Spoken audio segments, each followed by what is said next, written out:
Presidente del Consiglio sarà il primo ad andare sulla mongolfiera?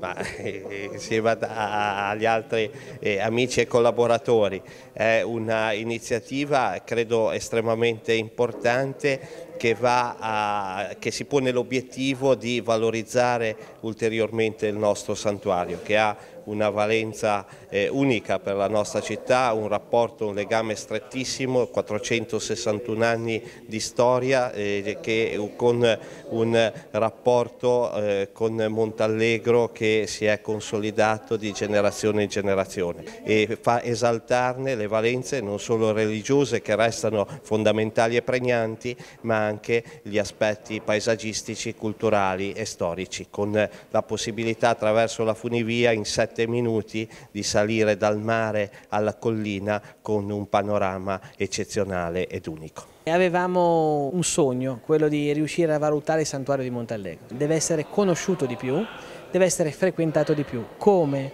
Con delle iniziative molto importanti, con una mongolfiera con un significato importante, perché questa mongolfiera a cosa serve? Serve a far vedere il santuario, serve a incuriosire lo spettatore nei confronti di questo meraviglioso santuario, con degli ospiti che sono delle eccellenze. Avremo una serata con Vittorio Sgarbi, avremo un'altra serata appunto con Poretti, come possiamo vedere appunto dalle immagini.